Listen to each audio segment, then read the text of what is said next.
you back. I hope all of you had a great networking time over the lunch. We have a special address note by Mr. Vish Sahasranamam, CEO, Forge Innovation and Ventures.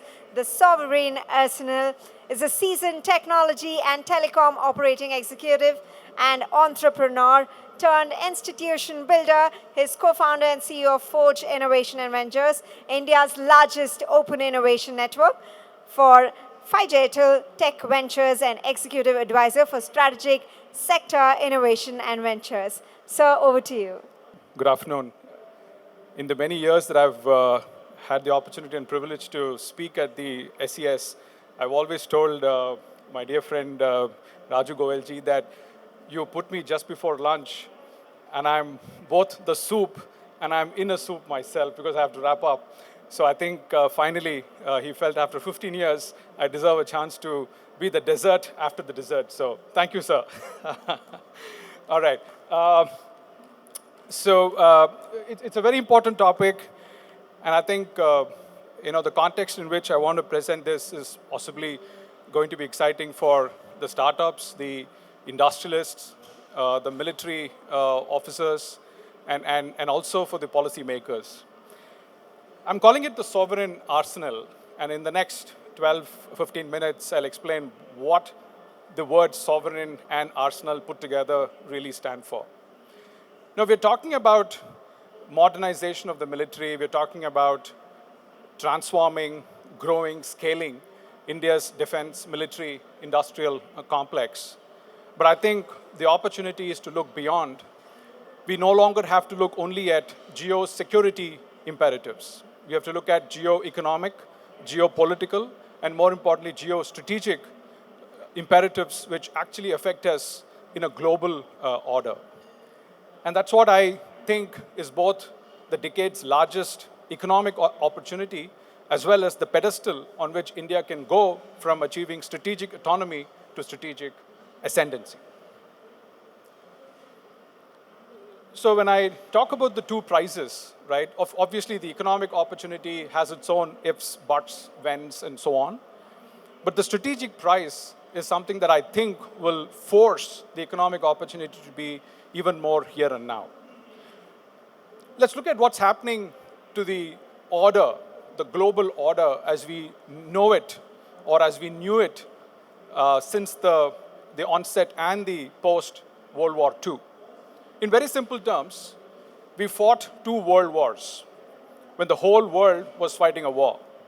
But we've moved away from world wars to a war world where there are smaller conflicts, wars that are fought in different parts of the world. So the world war to the war world means something entirely different.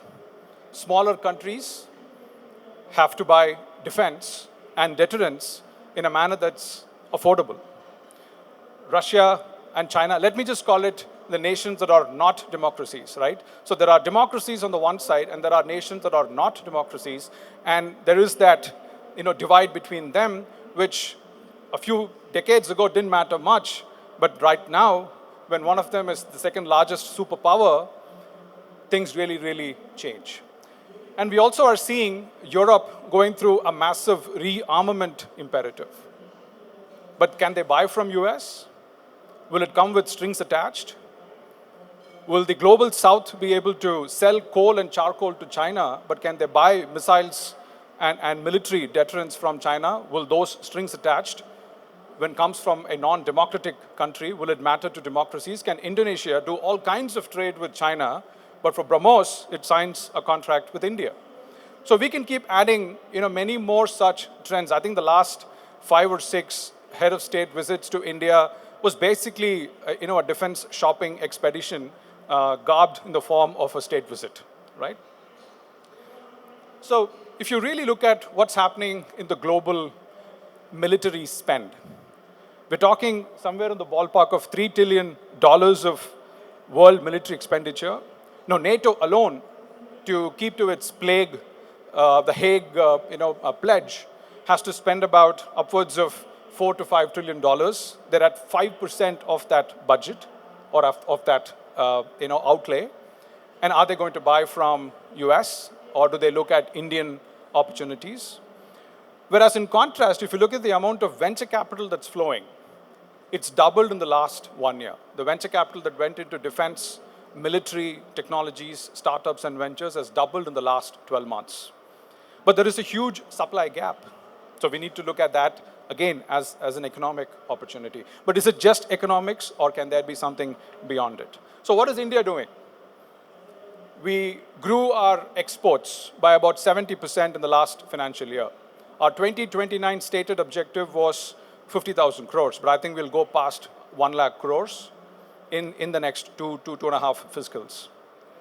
We're already looking at about 7 lakh crores worth of potential opportunity, which will translate to, even at a 75% conversion, will translate to something significant for domestic procurement. So this is how the world order is pivoting. We're looking at 4 very important currents, global currents or global flows when it comes to defense, when it comes to strategic national security, when it comes to deterrence. And India, and this is my argument based on the facts that I've researched, is that the new pivot will probably center and has to perhaps center around India. Who can supply to the Quad at a cost differential and at an advantage that they actually can afford? They're mostly broke nations. They may be the developed past West, but they're broke to their bones now. So who do they buy from? What about the 100+ global South, the long tail of nations? Who do they buy from? So I call it money in. There's going to be money in. There's already money flowing in. So we're talking in terms of venture capital, private equity, demand, orders, FDI, foreign investment. So whether it's innovation, ventures, financing, funding capacity and expansion, there is money coming in. There is trust coming in as well. India is seen as a more trustworthy partner, especially among the other democracies. When the oldest democracy, and you know who I'm talking about, the one that celebrated 250 years of independence, when the oldest democracy is not acting like democracy, I think it's time for the largest democracy to take to the front, right? Which means we have influence going out, we have deterrence going out. And it is in this larger context that I actually build my thesis as to why this is not just an economic opportunity, it is a global ascendancy opportunity for India. It's $992 billion. That's the defense technology industrialization opportunity over the next, say, decade from the 7 regions that we can literally carve the world or the globe into. Double-clicking on these 7 regions. Just look at the global aggregate on the bottom right. We're looking at about $990 billion of addressable opportunity in the form of demand, and likely conversion is about $680 billion. Now, where does India stand? It stands at about 11%. Ladies and gentlemen, note this point. Indian projected military demand over the next, say, 8 to 10 years is going to be 11% of the global projection, 11% of the global projection.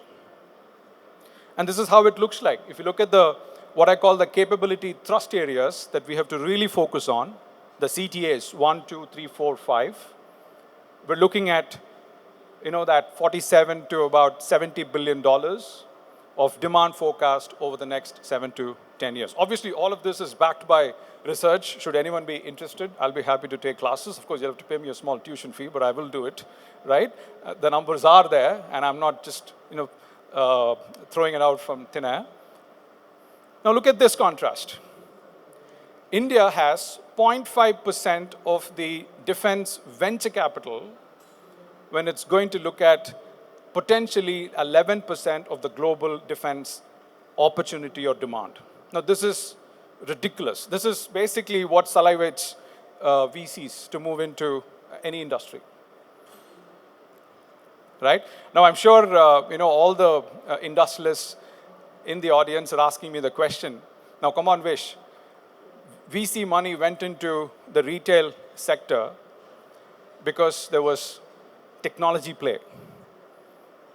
VC money didn't flow into retail just because, I don't know, Big Bazaar started operating stores and added 50 stores, 500 stores. So VC said, yeah, let's go invest in store expansion. No. VC money didn't go into the banking finance sector because the big banks decided, okay, we're going to add 500 branches every month. No. It because fintech happened. Right? So obviously the question is, where is tech? Where is tech in defense? Well, I'll come to that.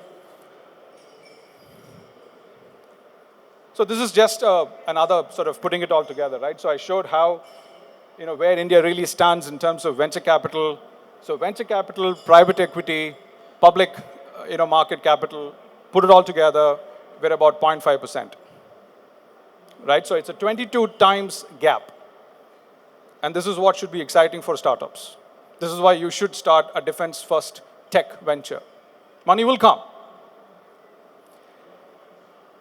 Now, where does all these capabilities come from? What technologies are we actually talking about? So I call them the critical technology domains. I've picked 10 that I think underpin these 5, the critical technology or the capability thrust areas. So the zone 1 is what I call is sovereign venture capital.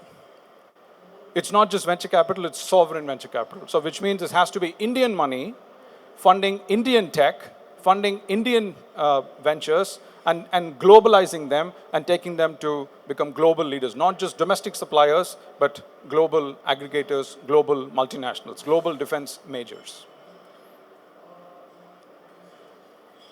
So if this were to be our kind of vision statement or a mission statement, right? So I'm saying the strategic autonomy that we've been practicing for about 11 years, coincidental with this government, for about 11, 12 years, our global posture when it comes to global affairs and foreign affairs is largely driven by strategic autonomy. But I'm saying that's just the floor. If we can start exporting deterrence, and I gave you the thesis as to why we can export deterrence, because countries are out there not knowing where to buy from in a manner that will fit their budgets. We actually can look at going from strategic autonomy to strategic ascendancy. But how do we actually go about it? I spoke about the why. I'll get a little bit into the how and the what of the whole process. So the 3 positions that we have to really look at. Of course, autonomy is where we start. That's where we get freedom. But the deterrence and the influence that we have to go, right? So it's not really about being independent. It's also about being influential. Right? Imagine a country that was influential ever since the World War II ended. And look at that country's economic growth. You know what I'm talking about. The oldest democracy. Right? I mean, we know what that country did. Most of the wars were actually staged and waged and won by that country. We don't have to go down that route. But if we were to just become that trusted ally who supplies deterrence to the countries that cannot afford, then actually we can make this ascendancy happen. So the currency is exported deterrence. So we no longer have to build only for Atmanirbharta. We got to set our sights to a higher plane of excellence and actually believe that the world is the market. It's almost like, I don't know, 20 years ago when we started saying, well, why don't we become the small car, two-wheeler capital of the world? And we've achieved that. I think every third or fourth of the 5 two-wheelers in LATAM is an Indian brand, either a Hero or a TVS or a Bajaj. And I think the number is even more higher in sub-Saharan Africa. So the next war is actually going to be won even before the contact. We're talking about a war that ran 72 hours. So how is just-in-time industrial production going to transform to just-in-case military industrial production? Just-in-time is efficiency. Just-in-case is resilience. So how do we make that happen? So on the economic front, on the algorithmic front, and on the production front, we've got to set higher sights for us to achieve what we are, I think, is a ripe opportunity for us to target in the next decade or so. So what does it actually take? What's this arsenal? Is that a single weapon? Is that the Brahmastra? that will win us the war. To me, that arsenal is basically a portfolio of ventures, portfolio of defense, sovereign, strategic tech, defense, security tech ventures. And this is just my sort of framework to put things to perspective. I didn't want to make this look like a lecture, right? So I actually did the ground up math, and if we can put these 28 ventures together, right? So it goes from all of those 10 critical technology domains to those 5 capability thrust areas. We also need companies at different levels of capability maturity. We need those component champions. We need those product pioneers or product category leaders. We need those systems integrators, the platform aggregators, and we need defense majors. A company raised $100 million in one round in the US, and it became a neo-prime. It was basically invited to the same table that the primes of the past went to. It took $100 million to earn that seat on the table. That's the thinking that we really need to have. So how are we going to build these ventures? Is the conventional venture capital model that worked for SaaS, D2C, fintech, space tech going to be sufficient? Are incubators and accelerators, the way we function today, is that sufficient? I'd like to beg to differ, and I say what we need is a bringing together of something very different from what already exists today. So we need one institution with these 3, what I call the core engines. We need a venture builder tied at the waist with a catalytic investor, really patient capital for a very long term. And I'm not talking 3%, 20-year, 15-year, long tenure loans. No. We're talking patient venture, strategic, industrial capital, and a strategic operator. Essentially what we're saying is we need to do 5 things. We got to build these ventures. We got to capitalize them. We got to not only industrialize them, but we got to militarize them. We got to scale in terms of their capacity. They got to go not only dual use, but multi-use. And we have to globalize. Right? So if we can put these 5 things together, right? So I'll say it again, right? So build, capitalize, militarize, globalize, scale and globalize. If those 5 functions have to be implemented, we need something very different from what institutions exist today. And I'm calling that sovereign arsenal Vajram. Vajram stands for ventures for accelerating jointness, resilience, and autonomy in military. And that's the next venture I'm going to be working. Thank you so much, Elsina, for the opportunity to soft launch what my next idea is. I really, really deeply, cherish this opportunity. Thank you so much. We want to extend our deepest gratitude to you, sir. Can we give a warm round of applause, everybody together? May I request Dr. Sasikumar Gendam, the president of Elsina, to please join us on the stage? So we have a quick question from the audience. Yes. Can we pass the mic there? Can we pass the mic? How are you, sir? I know you. We go back a long time. Yeah, we go back a long time, but you have sprung a very profound surprise on me as well as the rest of the audience, because the emphasis and confidence and the josh with which you have, articulated such profundity is mind-boggling, number one. Now, I have a question for you. What is your expectations from the 3 services? That is part 1 of the question. Second, what is your expectation from the government of Karnataka, whom I'm in touch with? Thirdly, what is your expectation from the government of India, who has, rolled out so many policies, vision statements, Amrit Kal Vision 2047? These are my 3 queries to you. If I can just politely skip the government of Karnataka part, because I have to go back and live in Tamil Nadu for the rest of my life. Just kidding. But I'll take the answer. I'll take the question, sir. So the first question you said, what should the military do? I think between the military, not just the military, but the MOD at the apex level, need to have a complete revisit of how you do acquisition. Right? I think the defense acquisition policy plan procedure has to be revisited. Of course, the draft 2026 DAP is out. but I think it needs to be rethought through, right?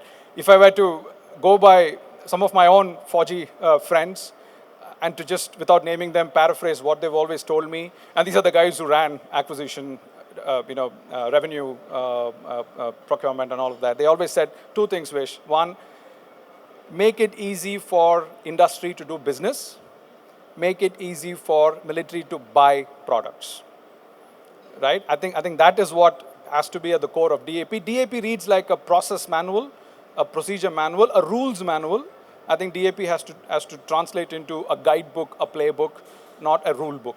Right? I think that in that lies, I think, a significant answer to what we're really talking about. We also have to think in terms of futuristic capabilities. We have to think in terms of, what kind of capabilities we will need 5-7 years out. Work backwards and start asking which technology today, tomorrow can actually get us to that capability in about 5-7 years. Build those, again, quoting General Raj Shukla, a good friend. We need to build those national champions, right? And that's what I've put into this framework, right? So those 28 ventures are essentially, 28 national champions that we've got to build, right? And we've got to really own up. We just can't see themselves as suppliers, right? Cheap and cheerful suppliers, right? We really have to say, well, the whole machinery is owning up these 28 ventures. I mean, 28 is just a number, right? For me to put something up, but could be 58, could be 88, I don't know. But I think that's something we've got to do. Government of India has to obviously get its act right where it matters. Again, we're funding innovations like we're financing infrastructure. I mean, it's a joke.